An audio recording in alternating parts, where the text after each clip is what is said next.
Hello friends, welcome back to my channel.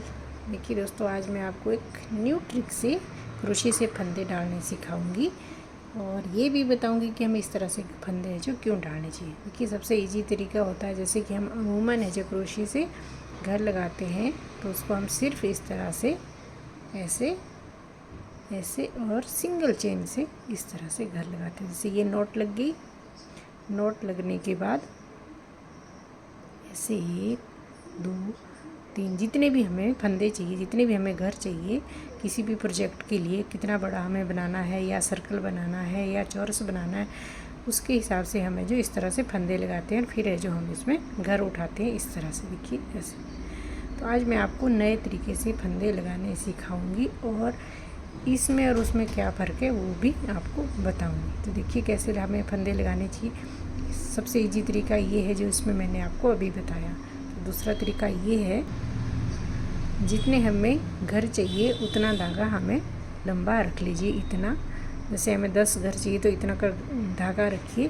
दोनों तरफ धागे हमें होने चाहिए। इसमें भी हमने सबसे पहले लगानी होती है नॉट।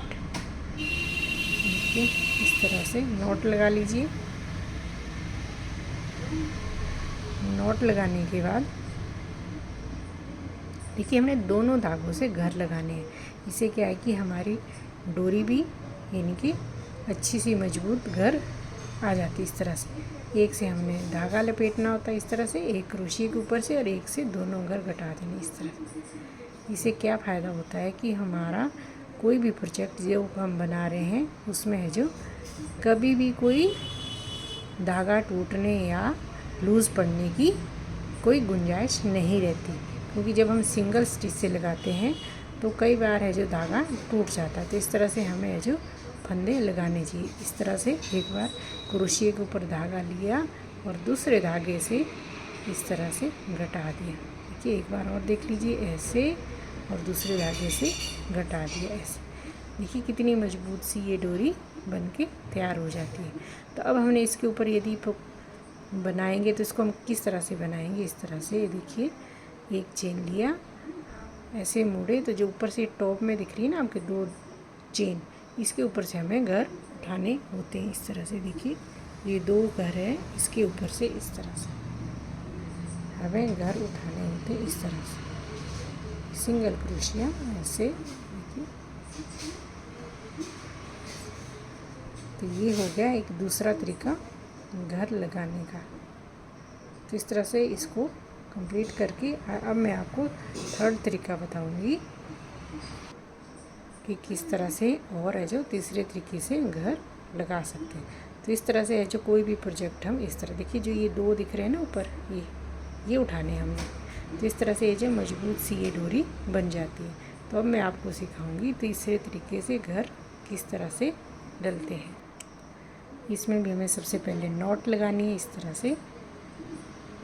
नॉट लगाने के बाद देखिए ये नॉट लग गई ना। अब हमने क्या करना है कि इस तरह से, जैसे कि हमने इसमें एक घर इस तरह से डाल लेना ऐसे। देखिए जिस तरह से भी आपको अच्छा लगे इस तरह से हमने इसके ऊपर, ये बन गए 2 घर। अब हमने 2 का 1 करना है इसी तरह से ऐसे बुनते हुए। देखिए ये भी हमारी मजबूत डोरी बन के तैयार हो जाती है ऐसे।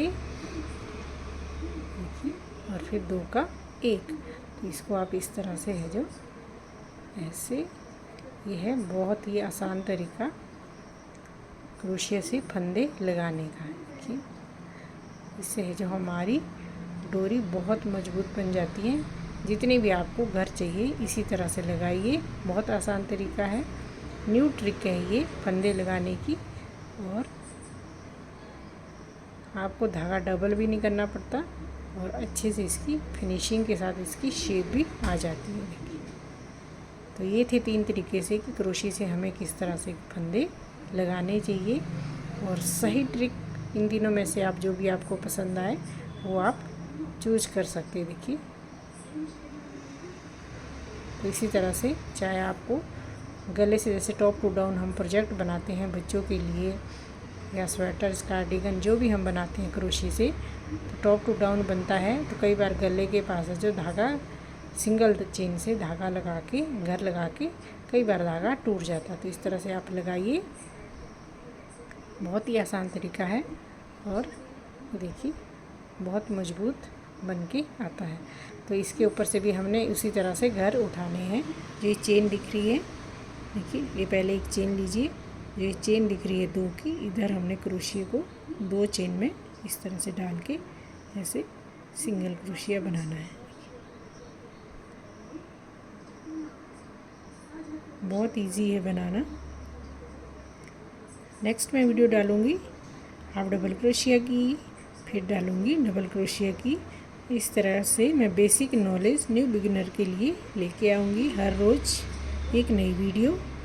तो यदि फ्रेंड्स आप लाइव सीखना चाहते हैं क्रोशिया किस तरह से चलाते हैं, बनाते हैं, तो प्लीज़ मुझे कमेंट करें। तो मैं हर रोज़ एक सेशन लगाऊंगी लाइव का।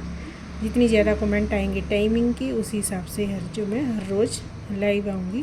वैसे मैं शाम के टाइम हर रोज़ 6-7 बजे लाइव आने की कोशिश करती हूँ। देखिए इस तरह से जो ये बनता है। तो ये थी एक छोटी सी जानकारी। कैसी लगी आपको ज़रूर कमेंट करके बताएं। Thanks for watching. मिलते हैं नेक्स्ट वीडियो में। Till then take care and bye bye.